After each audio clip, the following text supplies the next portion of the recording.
আল্লাহ রাব্বুল আলামিন বলে, ইয়া আইয়ুহাল্লাযীনা আমানু তুবু ইলাল্লাহ তাওবাতান নাসুহা। আল্লাহ তাআলা বলে, বান্দা, ও বান্দা, ও মুমিন বান্দা, ও বান্দা, ও বান্দি, তুমি কত গুনাহ করেছো পৃথিবীর মধ্যে, কত গুনাহ করেছো তুমি কি গুনাহ করতে করতে তোমার জীবনটাকে নাপাক করে ফেলেছো? তুমি কি গুনাহ করতে করতে তোমার নিজের হাত নাপাক, পা নাপাক, চক্ষু নাপাক, জীবনটাকে নাপাক করে ফেলেছো? আল্লাহ বলে, বান্দা রে, ও বান্দা, ও বান্দা, ইয়া আইয়ুহাল্লাযীনা আমানু তুবু ইলাল্লাহি তাওবাতান নাসুহা।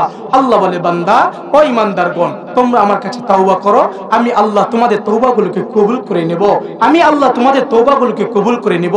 আল্লাহ বলে, বান্দা রে, শুধু তওবাকে কবুল করব তা নয়, তা নয়। আল্লাহ তাআলা বলে, বান্দা, তুই যে জীবনে 50 বছর, 60 বছর, 70 বছর যে গুনাহ করেছস, যে গুনাহ তোর হয়েছে, তুই মিথ্যা কথা বলে গুনাহ করেছস, সুদ খেয়ে গুনাহ করেছস, মিথ্যা কথা বলে গুনাহ করেছস, ওয়াদা করে ওয়াদা ভঙ্গ করে গুনাহ করেছস, নামাজ পড়স নাই, নামাজ না পড়ে গুনাহ করেছস। আল্লাহ বলে, বান্দা, ও বান্দা, তোর জীবনে যতই গুনাহ হয়ে যাক না কেন, আল্লাহ বলে, বান্দারে, তুবু ইলাল্লাহ ও তুবু ইলাল্লাহ তাওবাতান নাসুহা। আল্লাহ তাআলা বলতেছে, বান্দা, তুমি আমার কাছে তওবা করো, তওবা করো, খালেস দিলে তওবা করো। তুমি যদি দিল আর মন দিয়ে তওবা করতে পারো, আল্লাহ বলে, বান্দা, তোর জীবনের সমস্ত গুনাহ আমি মাফ করে দিব। সুবহানাল্লাহ। শুধু কি গুনাহগুলো মাফ করে দিবে তা নয়, আল্লাহ তাআলা বলে, বান্দা, ও বান্দা, তোর যে জীবনে তুই না অল্প হায়াত নিয়ে এসেছস, তুই তো বেশি দিন বাঁচবি না। 50 বছর, 60 বছর, 70 বছর, মানুষ তো বেশি দিন বাঁচে না রে ভাই। যেই কয়দিন বাঁচবা, এটা তো গুনাহ করে শেষ করেছস। আল্লাহ বলে, বান্দা রে, ও বান্দা, টেনশনের কারণ নাই। আল্লাহ তাআলা বলে, বান্দা, তুই যে গুনাহগুলো করেছস, এই তওবা করার কারণে আমি আল্লাহ পাক রব্বুল আলামিন তোর গুনাহগুলোকে নেক দ্বারা পরিবর্তন করে তোর আমলনামায় সওয়াব লেখায় দিব। সুবহান। আপনার আমার রব কে? আপনার আমার রব হলেন আল্লাহ। কোন সেই আল্লাহ? কোন সেই মালিক? কোন সেই মনিব? আপনার আমার মনিব। যেই মনিবের কাছে চাইতে দেরি হয়, পাইতে দেরি হয়। আল্লাহর কাছে চাইতে দেরি হয়, পাইতে দেরি হয় না। আরে ভাই, বারবার মায়ের কাছে চাইলে মা রাগান্বিত হয়ে যায়, বারবার বাবার কাছে চাইলে বাবা রাগান্বিত হয়ে যায়, ভাই ভাই বারবার ভাইয়ের কাছে চাইলে ভাই রাগান্বিত হয়ে যায়। আরে ভাই, এলাকার যিনি এমপি মন্ত্রী, তার কাছেও একবার চেয়ে দুইবার গেলে রাগান্বিত হয়ে যায়। কিন্তু আপনার আমার মালিক এমন একজন মালিক, এমন একজন রব, এমন একজন মালিক, এমন একজন রব, আপনার আমার বানানো ওয়ালা। আপনার আমার রব এতটাই দয়ালু, এতটাই মেহেরবান, এতটাই রহমওয়ালা। আল্লাহ বলে, বান্দারে, ও বান্দা, তুই আমার কাছে চা, তুই আমার কাছে চা, তুই আমার কাছে চা। উদউনি আস্তাজিবু লাকুম, উদউনি আস্তাজিবু লাকুম। বান্দারে, তুই শুধু বলবি আল্লাহ। এই আল্লাহ বলতে দেরি হবে, আমি আল্লাহ বলবো। ও বান্দা, বল কি বলতে চাস? বান্দা, তুই বলবি আল্লাহ, আমার সম্মানের দরকার। আল্লাহ বলো, তো ইজ্জু মান তাশা, আমি আল্লাহ তোর সম্মান বৃদ্ধি করে দিব। আমি আল্লাহ চাইলে তোর সম্মান বৃদ্ধি করে দিতে পারবো। আল্লাহ যদি কোনো বান্দা বলে, ও আল্লাহ, আমার রিজিকের দরকার, আল্লাহ বলে, বান্দা, তোর রিজিক আমি বাড়াই দেব। কোনো বান্দা যদি টেনশনে পড়ে যায়, কোনো চিন্তার মধ্যে পড়ে যায়, ডিপ্রেশনে পড়ে যায়, জীবনে সুখ শান্তি না পায়, আল্লাহ বলে, বান্দারে, তুই আমার কাছে চা, তুই আমাকে ডাক, তুই আমাকে বল। বান্দারে, তুই শুধু চাইতে দেরি হবে, তুই শুধু চাইতে দেরি হবে। আমার কাছে চাইবি, আমার কাছে ডাকবি, আমি আল্লাহ। পৃথিবীর কেউ তোর ডাক শোনে না, তোর মা তোর ডাক শোনে না, তোর বাবা তোর ডাক শোনে না। কিন্তু যখন তুই গভীর রাত হয়ে যায়, যাই নামাজটা বিছায়ে দে।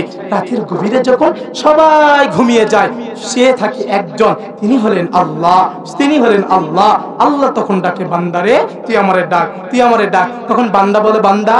আর যখন বান্দা বলে, আল্লাহ, ও আল্লাহ, আমার না এটা দরকার, আমার না ওটা দরকার, আমার না এটা দরকার, আমার না ওটা দরকার। আল্লাহ বলে, বান্দারে, চা, তুই চা, তুই চা। পৃথিবীর মানুষের কাছে চাইলে মানুষ রাগান্বিত হয়ে যায়, পৃথিবীর নেতার কাছে চাইলে নেতা রাগান্বিত হয়ে যায়, পৃথিবীর মুনিবের কাছে চাইলে মুনিব রাগান্বিত হয়ে যায়। আরে ভাই, আল্লাহ বলে, বান্দারে, তুই আমার কাছে যত চাইবি, যত চাইবি, আমি আল্লাহ ততই খুশি হয়ে যাব। সুবহান, সুবহানাল্লাহ বলেন না ভাই, বলেন না সুবহানাল্লাহ। আরো আওয়াজ করে বলেন সুবহানাল্লাহ। কোন ব্যক্তি যদি একবার সুবহানাল্লাহ পড়তে পারে, আল্লাহর হাবিব সাল্লাল্লাহু আলাইহি ওয়াসাল্লাম বলে, ওই ব্যক্তির জান্নাতের মধ্যে একটি গাছ রোপণ হয়ে যায়। সুবহানাল্লাহ। এই গাছটি কত বড় হতে পারে? আল্লাহ হাবিব সাল্লাল্লাহু আলাইহি ওয়াসাল্লাম বলে, কোন দ্রুতগামী ঘোড়া যদি একই লাগাতার 500 বছর দৌড়াতে থাকে, এরপর ওই যে সুবহানাল্লাহ বলেছে, ওই সুবহানাল্লাহ বলার ফজিলতের যে গাছ, ওই গাছের ছায়া শেষ হয় না। সুবহান। এটার মালিক কে? আমরা জান্নাতে যেতে চাই কি চাই না?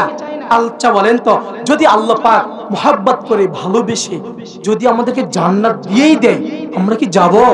যেতে চাইবেন আপনারা? চাইবেন না? আচ্ছা, যদি কোনো মানুষ জান্নাতে চলে যায়, গিয়ে কিছু কারণে আফসোস করবে, বলবে হায় যদি আমি দুনিয়াতে থাকা অবস্থায় কিছু রবের জিকির করতাম, রবের ইবাদত করতাম, তাহলে আজ আমার জান্নাতটা গাছ, ফলের গাছ, ফুলের গাছ, কত কিছুতে সাজানো গোছানো থাকতো।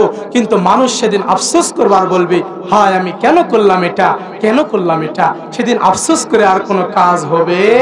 কোনো কাজ হবে? হবে না রে ভাই। আল্লাহ বলে বান্দারে, ও বান্দা, ও বান্দা, টেনশনের কারণ নাই, টেনশনের কারণ নাই। আমি তো রব্বুল আলামিন, আমি না পৃথিবী বানিয়েছি। আরে ভাই আপনি রিজিক নিয়ে টেনশন করেন? রিজিক নিয়ে কেন টেনশন করব? রিজিকের মালিক না আল্লাহ? যেটার মালিক আল্লাহ হয় সেটা নিয়ে কেন টেনশন আমরা করব? আমরা তো চাই নাই কিছু, পেয়েছি অনেক কিছু। আমরা তো চাই নাই রবের কাছে আল্লাহ আমার দুটো চোখ দাও, কিন্তু দিয়ে দিয়েছে আল্লাহ। এই দুটো চোখের দাম কত জানেন? এই দুটো চোখের দাম কত? ও ভাই, ও বন্ধু, ও দোস্ত, ও গ্রামবাসী, আপনারা হয়তো বুঝবেন না আমার কথাগুলো। জানেন একটি চোখের দাম কত? আপনাকে যদি বলা হয় ভাই আপনি একটা চোখ আমাকে দেন, 1 কোটি টাকা দেব, এই মজলিসে কেউ কি আছেন আপনার চোখটি দিবেন? দিবেন না, দিবেন না। তার মানে বোঝা গেল 1 কোটি না, 2 কোটি না, পৃথিবীর সমস্ত সম্পদ একদিকে, আপনার চক্ষু একদিকে। আপনাকে যদি বলা হয় ভাই আপনাকে অনেক টাকা দিব, অনেক সম্পদ দিব, অনেক বড় ফ্ল্যাট দিব, আপনি আপনার একটা পা আমাকে দিয়ে দেন, আপনি কি দিবেন? দিবেন না। আপনি বলবেন কি জানেন? আপনি বলবেন আমার পা থাকলে আমি দুনিয়াতে বেঁচে থাকতে পারবো, আমি দুনিয়াতে বেঁচে থাকলে আমি করে খেতে পারবো, আমি করে খেতে পারলে কেন আমি পাও দিয়ে কষ্টতে ভুগবো। তার মানে বুঝতে পারলাম আমরা রবের কাছে চাই নাই কিন্তু পেয়েছি অনেক কিছু, রবের কাছে চাই নাই কিন্তু পেয়েছি অনেক কিছু। একটাবার ভাবেন না? আল্লাহ পাক বলে ও বান্দা, ও বান্দা, তুই ভাবিস না কেন রে বান্দা? তুই না ভাব তোর জীবনের কত কি আমি দিলাম। পৃথিবীতে কত মানুষ আছে চোখ নাই, তাকে যদি বলা হয় ভাই আপনি কি চান, সে দুটো চোখের পানি ছেড়ে দিয়ে বলে আমি পৃথিবীতে কিছু চাই না, আমি বাড়ি চাই না, আমি ঘর চাই না, আমি নারী চাই না, আমি সম্পদ চাই না, আমি ক্ষমতা চাই না, আমি শুধুমাত্র চাই আমার দুটো চোখ, আমি শুধুমাত্র চাই পৃথিবীটাকে একবার দেখতে, আমি শুধুমাত্র চাই আমার বাবা মাকে একটাবার দেখতে, আমি শুধুমাত্র চাই আমি আমার সন্তানটাকে দেখতে। আরে ভাই যার চোখ নাই তাই জানে চোখের কি মর্যাদা, যার শরীরের অঙ্গ প্রত্যঙ্গ নাই সে জানে তার শরীরের অঙ্গ প্রত্যঙ্গর কি মর্যাদা। পৃথিবীতে লক্ষাধিক টাকার মালিক আছে কিন্তু মাথার একটু সমস্যা, তারে গিয়ে জিজ্ঞেস করেন টাকার মূল্য কাকে বলে। টাকার মূল্য কি সে বোঝে? বোঝে না। আল্লাহ পাক আপনাকে আমাকে হয়তো টাকা কম দিয়েছে, হয়তো খ্যাতি নাম কম দিয়েছে, ক্ষমতা কম দিয়েছে, কিন্তু রক্ত দিয়েছে আপনাকে আমাকে সুশীল সুন্দরভাবে বানিয়েছে, দুটো চক্ষু দান করেছে। যদি এই চোখের নিয়ামতের শুকরিয়া আদায় করতে যাই, আজ থেকে নিয়ে কিয়ামত পর্যন্ত যদি হায়াত পাই, কোনোদিন রবের কাছে শুকরিয়া আদায় করে শেষ করতে পারবো? পারবো? পারবো? পারবো না রে ভাই। আরে ভাই আল্লাহ পাক হলেন রব্বুল আলামিন। যেই মানুষের মুনিব হয় রব্বুল আলামিন, সেই মানুষ টেনশন করে কেমনে? আল্লাহ বলে বান্দারে তুই কেন টেনশন করস, তুই কেন ডিপ্রেশনে ভোগস? ও বান্দা তুমি রিজিক নিয়ে ভোগো? না না না না, এটা তো একটা বোকা মানুষ ভাই। আরে ভাই চতুষ্পদ জন্তু, একটা কুকুরও তো নিজের রিজিক নিয়ে ভাবে না, নিজের রিজিক নিয়ে ভাবে না। যেই পাখিটা সকালে ঘুম থেকে উঠে কিচিরমিচির আওয়াজ করে, সন্ধ্যায় আবার সেই বাসভবনে ফিরে যায়, গিয়ে জিজ্ঞেস করে দেখেন সে না খেয়ে নেয়, সে কি ব্যবসা করে, সে কি বাণিজ্য করে, সে কি কর্ম করে? না না, করে না। আল্লাহ বলে বান্দারে ও বান্দা, পৃথিবীতে আমি কোটি কোটি মাখলুক সৃষ্টি করেছি, লক্ষ লক্ষ মাখলুক সৃষ্টি করেছি, কেউ না খেয়ে থাকে না, কারো রিজিক আমি বন্ধ করি না। বান্দা তুই কতটুকু খাবি, বান্দা তোর কতগুলো রিজিকের দরকার। আরে ভাই বলেন তো, সমুদ্রের পানিতে যদি একটি সুচ ডুবানো হয় আর সুচটা উঠানো হয়, এই সুচের মধ্যে মনে হয় 2-1 মণ পানি উঠবে, উঠবে না? উঠবে? কথা বলেন না কেন? উঠবে? উঠবে না। তার মানে কি বোঝা যায়? কতটুকু? সামান্য একটু না? আল্লাহ বলে বান্দারে আমার রিজিকের ভান্ডার তো তুই জানোস না, আমার রিজিক যে কত বড় তুই জানোস না। আমি না রব্বুল আলামিন, আমি তো রব। এই আসমান বানিয়েছি আমি আল্লাহ, এই জমিন বানিয়েছি আমি আল্লাহ, পৃথিবীর যত কিছু আছে সব কিছুর মালিক না আমি আল্লাহ। আমি আল্লাহর কাছ থেকে যদি চাই তোরে কিছু দিব, তো ওই সূর্য যেমন সমুদ্রের পানিতে ডুবানোর পরে উঠাইলে সমুদ্রের পানির কোনো যায় আসে না, ঠিক আমি আল্লাহ যদি তোমাকে চাই ধনী বানিয়ে দিব, আমার ভান্ডারে এর চেয়ে কোনো কমতি হবে না। সুবহান। আপনি আমার রব কে? আপনার আমার রব কে? যদি কারো রব আল্লাহ হয় তার তো কোনো টেনশনের কারণ নেই। পৃথিবীতে আপনি আজ থেকে নিয়ত করেন আমি কর্ম করব না, দেখি তো আমারে কে খাওয়ায়। একটা ছোট্ট ঘটনা বলি, তাহলে হয়তো বুঝতে পারবেন। এক পাগল মার সঙ্গে রাগারাগি করে জঙ্গলে চলে গিয়েছে, বলছে আমি খাবো না, আমার রব নাকি আমারে খাওয়ায়, কেমনে খাওয়ায় আমি দেখবো। মা বলে আচ্ছা যা, কেমনে খাওয়াই দেখবি।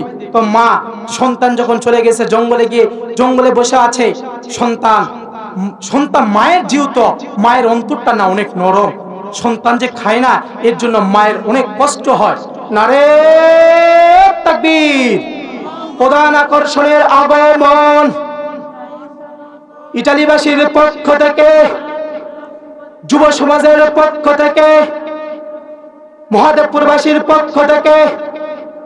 নারে তাকবীর। আলহামদুলিল্লাহ। আমি আর আলোচনা করব না, যতটুকু কথা বললাম আল্লাহ তাআলা আমাদের সবাইকে আমল করার তৌফিক দান করুক। আমি আপনাদের গ্রামেরই সন্তান, আমার আলোচনা শোনার জন্য এত সুন্দর করে মন সাজানোর দরকার নেই। আজকে আলোচনা শুনবো যারা দূর দূরান্ত থেকে এসেছে তাদের কথা, বলেন ঠিক কিনা? যিনি আমার পাশে বর্তমান বসে আছেন, আমার বড় ভাই, যেমন করে আমার নিজের বড় ভাই আমাকে আগলিয়ে রাখে, ঠিক তেমনই যখন সকালে খাইলাম কি খাইলাম না, দুপুরে খাইলাম কি খাইলাম না, আরে ভাই নিজের বাবা মা দুই একদিন পর খোঁজ নেয়, কিন্তু এই ব্যক্তিটি এমন ব্যক্তি, সকালে খাইলাম কি খাইলাম না সেটা খোঁজ নেই, দুপুরে খাইলাম কি খাইলাম না এটারও খোঁজ নেই। এই সম্পর্ক যেন আল্লাহ পাক আল্লাহর জন্য কবুল করে, সকলে বলি আমিন। আল্লাহ তাআলা যেন প্রিয় ভাইয়ের কণ্ঠকে পুরো দেশবাসী এবং বিদেশে সর্বস্থানে যেন কোরআনের কথা বলার জন্য কবুল করে। হয়তো ভাবতেছেন সামনে মানুষ কম, ইনার মাহফিলে আমি মূলত থাকি, ইনাকে দেখার জন্য আমি দেখেছি দূর দূরান্ত থেকে মানুষ মোটরসাইকেল মাইক্রো নিয়ে চলে আসে। আজকে তিনাকে আমরা সহজে পেয়ে গেছি, এই জন্য তাকে মূল্যায়ন হয়তো বা করতেছি না। এই জন্য গ্রামবাসীর প্রতি আমার আকুল আবেদন, বিশেষ করে বলবো আপনাদেরকে, এখনো যিনারা বাড়িতে বসে আছেন, এখনো যিনারা বাজারে ঘুরতেছেন, আর সময় নষ্ট না করে অতি দ্রুত আমাদের মাহফিলের প্যান্ডেলে চলে আসুন। আপনারা চাইলে বাজার আগামীকালও পাইবেন, আপনারা চাইলে আত্মীয় স্বজন আগামীকাল পাইবেন, কিন্তু এত সুন্দর মজমা আর কখনো পাবেন না। আরে ভাই, হায়াত মৌতের কথাটা বলা যায় না, কি বলবো, আপনারা তো সকলেই জানেন। এই মাহফিলের বক্তার পাশে যে ব্যক্তিটি গত বছর বসেছিল, আজ এই ব্যক্তিটি নেই, জানেন না আপনারা? এই গ্রামের একজন মুরব্বী ছিলেন, যাকে সবাই মুরব্বী মানত, নূর মোহাম্মদ মন্ডল দাদা। আল্লাহ পাক যেন তার কবরটাকে জান্নাতের বাগিচা হিসেবে কবুল করে নেয়, সকলে পড়ি আমিন। গত বছর যিনি সভাপতি সাহেব ছিলেন, তিনি আজ মাটির দেশে, কবরের দেশে। আহা, আল্লাহ চাইলে আপনার আমার জীবনটাও ঠিক এইভাবেই শেষ করে দিতে পারতো।